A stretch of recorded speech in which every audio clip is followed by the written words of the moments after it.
Hi hello నమస్తే welcome to our channel. ఈరోజు మనం క్రంచీగా టేస్టీగా ఉండే దోశలు ఎలా తయారు చేసుకోవాలో చూద్దాం. ఫస్ట్గా నేను 1 కప్పు మినపప్పు తీసుకుంటున్నాను. ఆ మినపప్పులోకి 1 స్పూను మెంతులు తీసుకుంటున్నాను. ఇంకా 5 స్పూన్స్ ఆఫ్ చనాదాలు తీసుకుంటున్నాను. చనాదాలు వేయడం వల్ల మనకి దోశలు మంచి కలర్ వస్తాయి, ఇంకా క్రంచీగా వస్తాయి. వాటిని అయితే మనం వాటర్తో శుభ్రంగా వాష్ చేసి నానబెట్టుకోవాలి. తర్వాత దానికి సంబంధించి నేను 3 కప్స్ ఆఫ్ రైస్ తీసుకుంటున్నాను.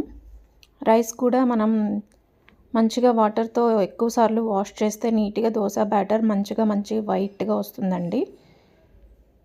ఎప్పుడైనా దోశని మినపప్పుని ముందే మనం క్లీన్ చేసి పెట్టేసుకోవాలి. తర్వాత మనం నానబెట్టుకున్న తర్వాత అవి ఒక 5 to 6 అవర్స్ నానబెట్టుకోవాలి. తర్వాత ముందు మనం నానబెట్టుకున్న మినపప్పుని గ్రైండ్ చేసుకోవాలి. చాలామంది చేసే మిస్టేక్స్ ఏంటి అంటే రైస్ అండ్ మినపప్పు 2 కలిపి మిక్స్ చేసేస్తారు. అది పర్ఫెక్ట్గా రాదండి. ఫస్ట్ అయితే మనం పప్పుని గ్రైండ్ చేసుకుందాము. కొంచెంగా వాటర్ యాడ్ చేసుకుంటూ వాటర్ యాడ్ చేసుకుంటూ చేయడం వల్ల మనకి ఫైన్గా గ్రైండ్ అవుతుంది దాల్.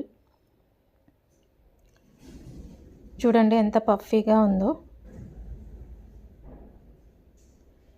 ఇప్పుడైతే మనం రైస్ కూడా మిక్స్ చేసుకుందాము. రైస్ కూడా సేమ్ ప్రాసెస్ అండి. కొంచెంగా మనం వాటర్ యాడ్ చేసుకుంటూ గ్రైండ్ చేయడం వల్ల ఫైన్ బ్యాటర్ అయితే వస్తుంది మనకి.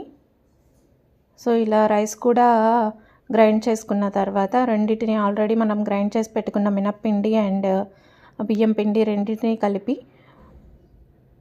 ఒక బాక్స్లో వేసి దాన్ని బాగా మన చేత్తోనే కలపాలండి. చేత్తో ఎంత బాగా కలిపితే అంత పర్ఫెక్ట్గా వస్తుంది. స్పూన్తో కలిపినా కూడా ఫైనల్గా మనం చేతితో కలిపి కొంచెం సాల్ట్ కూడా యాడ్ చేసుకొని కలిపి దాన్ని మ్యారినేషన్కి పెట్టుకోవాలండి. ఫుల్ నైట్ మ్యారినేట్ అయిన తర్వాత మనకి పిండి అయితే ఇంత పఫీగా వస్తుంది.